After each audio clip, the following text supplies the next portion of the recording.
केजरीवाल और स्वागत है आपका न्यूज टुडे में। आइए नजर डालते हैं आज के हेडलाइंस पर। शुक्रवार को भी जनपद में फिर से मिले कोरोना संक्रमित, कुल संक्रमितों का आंकड़ा पहुंचा 15। शुक्रवार को मुजफ्फरनगर पुलिस ने पत्रकारिता की आड़ में लोगों को फर्जी प्रेस कार्ड जारी करने वाले एक गिरोह का खुलासा करते हुए 4 लोगों को किया गिरफ्तार। रमजान माह के आखिरी जुमे पर भी मुस्लिम समाज ने लॉकडाउन का पालन करते हुए घरों में ही रहकर अदा की आखिरी जुमे की नमाज। और अब खबरें विस्तार से। एक समय कोरोना संक्रमितों के मामले में शून्य पर पहुंचा मुजफ्फरनगर जनपद अब तेजी से बढ़ रहे कोरोना संक्रमण के कारण खतरनाक स्थिति की ओर रुख कर रहा है। शुक्रवार का दिन भी मुजफ्फरनगर जनपद वासियों के लिए कोई सुखद खबर लेकर नहीं आया, बल्कि शुक्रवार को मुजफ्फरनगर के स्वास्थ्य विभाग को प्राप्त हुए 136 नमूनों में से 4 नमूनों का कोरोना पॉजिटिव आना जिला प्रशासन के साथ साथ मुजफ्फरनगर वासियों के लिए भी चिंता का सबब बन गया है। एक तो लगातार मुजफ्फरनगर के बाजारों में बेलगाम भीड़ का बढ़ना, जो किसी भी प्रकार के नियम कायदों का पालन करने के लिए तैयार नहीं है। वहीं दूसरी ओर जनपद में रोजाना बढ़ रहा कोरोना संक्रमितों का आंकड़ा जनपद वासियों के लिए खतरे की घंटी है, जिसको यदि जनपद वासियों ने समय रहते नहीं सुना तो इसके परिणाम अत्यंत गंभीर होंगे। शुक्रवार को मुजफ्फरनगर जनपद में जिन लोगों के कोरोना संक्रमण की पुष्टि हुई है, ये सभी प्रवासी श्रमिक हैं तथा प्रशासन द्वारा इन सभी लोगों को भगरा क्षेत्र के एक कॉलेज में बनाए गए क्वारंटाइन सेंटर में रखा गया था। इनमें से 3 लोग महाराष्ट्र से जबकि एक व्यक्ति गुजरात से आया था। संक्रमण की पुष्टि के बाद सभी लोगों को स्वास्थ्य विभाग द्वारा बेगराजपुर स्थित कोविड-19 अस्पताल में शिफ्ट करा दिया गया है। इस विषय में और अधिक जानकारी देते हुए अपर जिलाधिकारी श्री आलोक कुमार ने बताया। आज कोरोना के 136 रिजल्ट मिले हैं हम लोगों को, जिसमें 4 को छोड़ के बाकी सब नेगेटिव हैं। 4 कोरोना पॉजिटिव पाए गए हैं। इन सभी को कल्याणकारी इंटर कॉलेज बघरा में रखा हुआ गया था।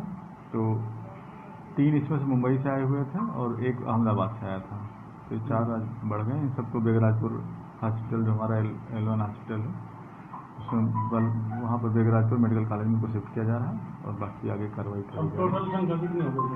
टोटल 15 हो गए। 11 पहले से थे, 4 बढ़ गए, 15 अभी कठिन है आज को लेकर के, क्योंकि ये सभी शेल्टर होम से मिले थे। तो शेल्टर होम में तो हम लोग खुद ही बाहर से आने वाले लोग रख रहे हैं पहले से ही। तो इसकी वजह से अगर ये देखा जाएगा, हालांकि अगर कोई संपर्क किया होगा या कहीं ऐसा कुछ होगा तो आगे विचार किया जाएगा, लेकिन डॉक्टर्स की रिपोर्ट पर डिपेंड करेगा। शुक्रवार को मुजफ्फरनगर पुलिस ने पत्रकारिता के पेशे की आड़ में लोगों को फर्जी आई कार्ड बनाकर उनसे पैसों की ठगी करने वाले गिरोह का खुलासा करते हुए 4 लोगों को गिरफ्तार करने में सफलता प्राप्त की है।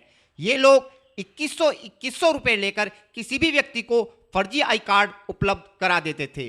पुलिस के अनुसार बुधवार को मुजफ्फरनगर की सिविल लाइन पुलिस ने एक ऐसे व्यक्ति को फर्जी प्रेस कार्ड के साथ गिरफ्तार किया था, जो कबाड़ी का कार्य करता था तथा केवल 3री कक्षा पास था।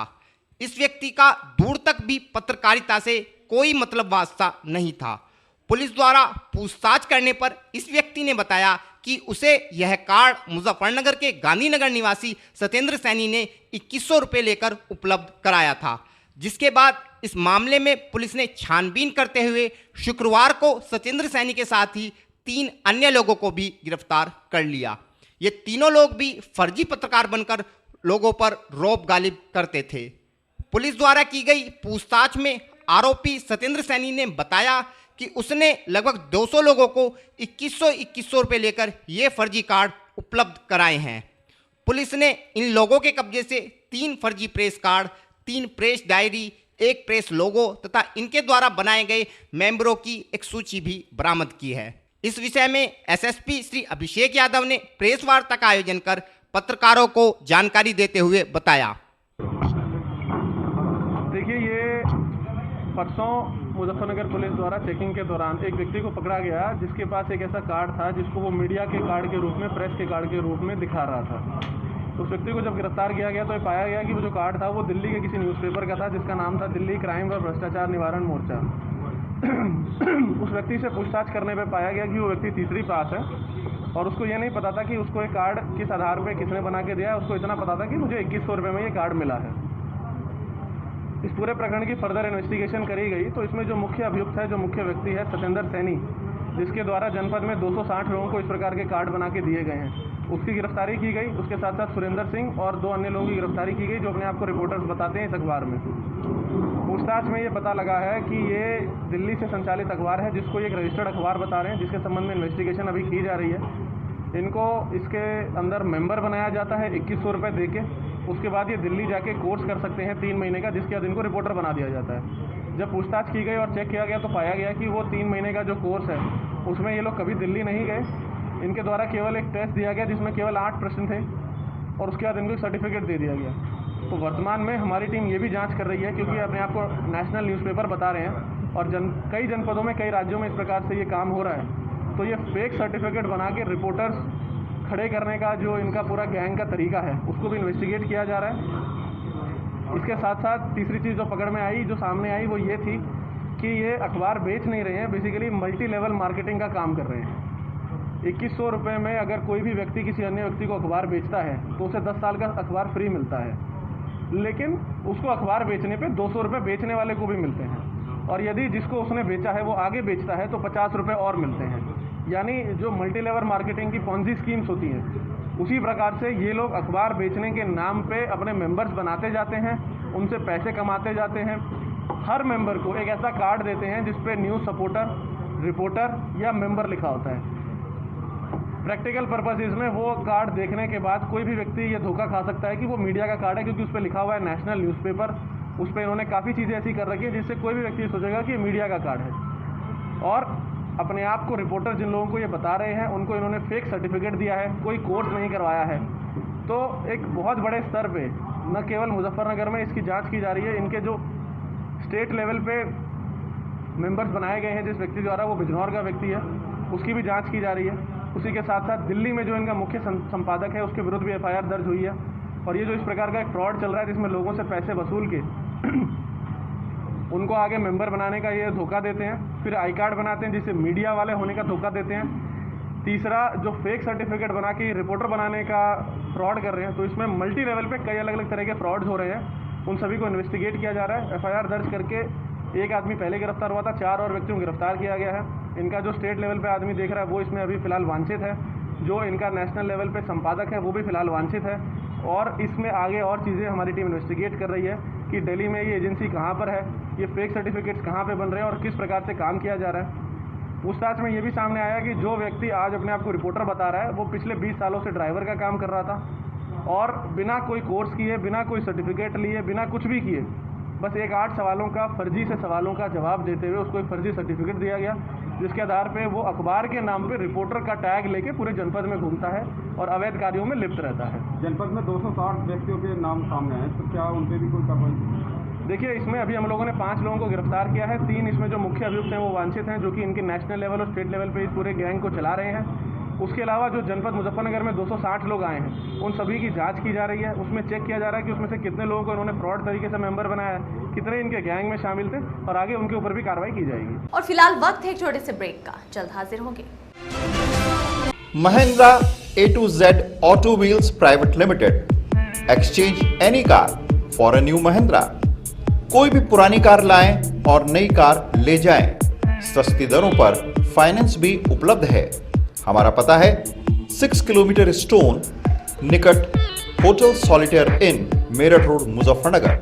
फोन 8392954005, 8392954021 और 8392954018। हमारी शाखा है Kairana road, Shamli. Mobile 8392954051, extension 1546, near पशुपेट, दिल्ली सहारनपुर हाईवे, बड़ौद, बागपत।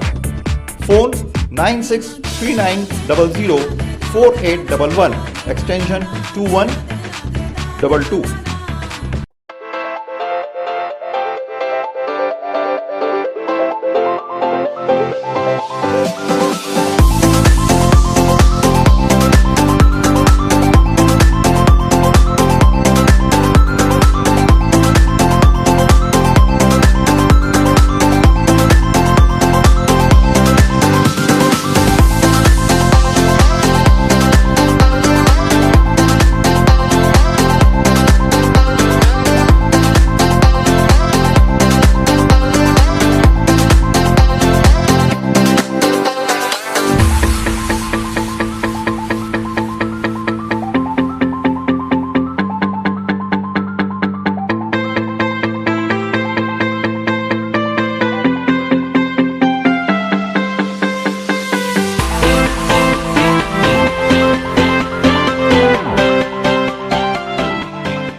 खेल का आगाज किया जाए।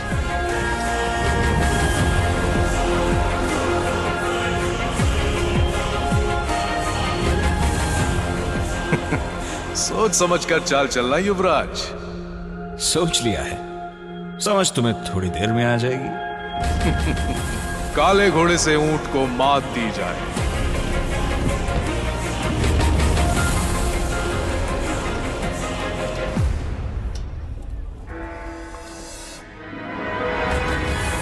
सिग्नेचर। वजीर से काले हाथी को मात दी जाए।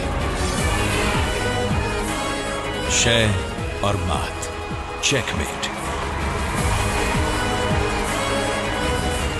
सिग्नेचर फाइनेस्ट पान मसाला। ब्रेक के बाद स्वागत है आपका। पिछले लगभग 2 माह से कोरोना महामारी के संक्रमण को रोकने के लिए पूरे देश में लॉकडाउन जारी है तथा इस लॉकडाउन के कारण देश के सभी धार्मिक स्थलों को भी सरकार के आदेशानुसार बंद करा दिया गया है ताकि महामारी के संक्रमण को रोका जा सके। इस लॉकडाउन की अवधि के दौरान ही इस्लाम धर्म के सबसे पवित्र माह रमजान की भी शुरुआत हुई, लेकिन देश व दुनिया के हालातों को ध्यान में रखते हुए इस पवित्र माह में भी सभी मुस्लिमों ने अपने घरों में ही रहकर इबादत की। हालांकि यूं तो पूरा रमजान माह ही इबादत का महीना माना जाता है, लेकिन रमजान माह के दौरान जुमा व रमजान माह के आखिरी जुमे का इस्लाम में विशेष महत्व है। लेकिन इस बार पूरी दुनिया के बदलते हालातों के कारण सरकार द्वारा सभी मुस्लिमों से जुमे की नमाज भी अपने घरों में ही रहकर अदा करने का आग्रह किया गया था, जिसका असर 22 मई को पड़ने वाले आखिरी जुमे के रोज भी दिखाई पड़ा तथा सभी मुस्लिमों ने सरकार के आदेशों व लॉकडाउन का पालन करते हुए आखिरी जुमे की नमाज अपने घरों में ही रहकर अदा की। हालांकि इस दौरान जिलाधिकारी व एसएसपी अपने अधीनस्थों के साथ पूरे नगर का भ्रमण कर हालात पर नजर बनाए हुए थे तथा जुमे की नमाज सकुशल संपन्न हो जाने पर सभी अधिकारियों ने लोगों का धन्यवाद करते हुए राहत की सांस ली। इस विषय में जमीयत उलमा के महासचिव मुकर्रम काजमी व एसएसपी श्री अभिषेक यादव ने बताया। देखिए, जिस तरह से पिछले 2 महीनों से हमारे कप्तान साहब भी बराबर अपील कर रहे हैं और जमीयत उलमा भी बराबर अपील कर रही है कि अपने घरों में रहकर नमाज अदा की जाए, इसी तरह आज भी अलविदा जुमे में भी लोगों ने अपने घर में रहकर ही जुमा नमाज अदा की है और जो है उम्मीद की जा रही है कि ईद की नमाज भी अपने घरों पर रहकर ही अदा की जाएगी। और जुम्मे की नमाज जैसे घरों में अदा किया, सोशल डिस्टेंसिंग का किस तरह से पालन किया? जी, जिस तरह पालन इस तरह होना चाहिए, जो उसकी हकीकत है इसी तरह सोशल डिस्टेंसिंग का पालन कर रही है। और जो है हम लोग बार बार इस बात की अपील भी कर रहे हैं कि थोड़ा दूर रहें, 1 मीटर के फासले पर रहे कम से कम, और जो है उसका पालन करें। आज लोगों ने पूरी सोशल जी अल्हम्दुलिल्लाह लोगों ने इसको पूरा पालन किया है और जो है पूरा फ़ायदा मिल रहा है हमारा। देखिए, आज अलविदा जुमा की नमाज है, तो इसमें कल से ही और परसों से पिछले 2 दिनों से जनपद के सभी जो मौजूद लोग हैं उनके द्वारा, पुलिस अधिकारियों द्वारा, प्रशासनिक अधिकारियों द्वारा, सभी के द्वारा अपील की गई थी कि कोरोना वायरस की समस्या को देखते हुए सभी लोग अपने घरों पे ही रहें और घरों पे रह के ही नमाज अदा करें। उसका बहुत अच्छे से, बहुत कड़ाई से सभी लोगों ने अनुशासनात्मक तरीके से स्वयं पालन किया है। मुजफ्फरनगर की सभी लोग अपने घरों पे नमाज अदा कर रहे हैं। आप देख सकते हैं कि जनपद में किसी भी मस्जिद पे बाहर से कोई नहीं आया है, कोई भीड़भाड़ नहीं है, कहीं कोई समस्या नहीं है। और सबसे अच्छी बात यह है कि जैसा मैंने बताया कि लोग स्वयं ही अनुशासन से हमारी अपील का, हमारे अनुरोध का, हमारी बातों का पालन कर रहे हैं। और जनपद मुजफ्फरनगर में सभी लोग अपने घरों पे ही नमाज पढ़ा रहे हैं, कोई भी बाहर नहीं आया, कहीं कोई इस प्रकार की कोई भीड़भाड़ नहीं है। सर, लॉकडाउन बहुत चल रहा है, उसमें किस तरह का कोई आगे के लिए निर्देश? देखिए, सभी लोगों से हम लोग लगातार अपील कर रहे हैं और सबसे बड़ी जो हमारी 2 अपील है वो यही है कि मास्क हमेशा लगाए रखें यदि आप घर से बाहर आते हैं किसी भी काम से, और दूसरा, आप 2 गज की दूरी ज़रूर बना के रखें, सोशल डिस्टेंसिंग का पालन करें। अगर आपको किसी ज़रूरी काम से बाहर आना है, अपने ड्यूटी पे बाहर आना है, किसी भी कारण से बाहर आना है, अपनी सेहत का स्वयं ध्यान रखें, मास्क लगा के रखें और दूरी ज़रूर बनाएं। सर, आपने अपील देखिए, ईद को लेके भी उसी प्रकार से हमने कल अपील की है। कल मेरे द्वारा एक मैसेज और एक अपील सभी लोगों से की गई है कि वर्तमान समय में हमें पता है कि ईद का त्यौहार आ रहा है, लेकिन सभी साथियों से, भाइयों से हमने ये अनुरोध किया है कि ईद को लेकर, ईद के त्यौहार को लेकर और ईद के दिन जो नमाज़ पढ़ी जाती है उसको लेकर हम लोग इसी प्रकार, जैसे आज हमने अनुशासन से कार्रवाई करी है, अनुशासन का पालन किया है उसी प्रकार पालन करते हुए सभी चीज़ें अपने घरों पे ही करें। ईद भी घरों पे मनाएं, नमाज भी घरों पे पढ़ें उस दिन, ताकि किसी भी प्रकार से कोरोना वायरस के संक्रमण को फैलने का मौका न मिले। और हमें पूरी उम्मीद है कि मुजफ्फरनगर के जनपद वासियों द्वारा लगातार पिछले 2-2.5 महीने से जिस प्रकार अनुशासन का परिचय दिया गया है, ईद के त्यौहार के दिन भी और नमाज के समय भी इसी प्रकार से सभी लोग हमारा साथ देंगे। और फिलहाल वक्त है आपसे विदा लेने का, लेकिन उससे पहले नजरें हेडलाइंस पर। शुक्रवार को भी जनपद में फिर से मिले कोरोना संक्रमित, कुल संक्रमितों का आंकड़ा पहुंचा 15। शुक्रवार को मुजफ्फरनगर पुलिस ने पत्रकारिता की आड़ में लोगों को फर्जी प्रेस कार्ड जारी करने वाले एक गिरोह का खुलासा करते हुए 4 लोगों को किया गिरफ्तार। रमजान माह के आखिरी जुमे पर भी मुस्लिम समाज ने लॉकडाउन का पालन करते हुए घरों में ही रहकर अदा की आखिरी जुमे की नमाज। न्यूज़ टुडे में आज के लिए इतना ही, कल फिर हाजिर होंगे, तब तक के लिए नमस्कार।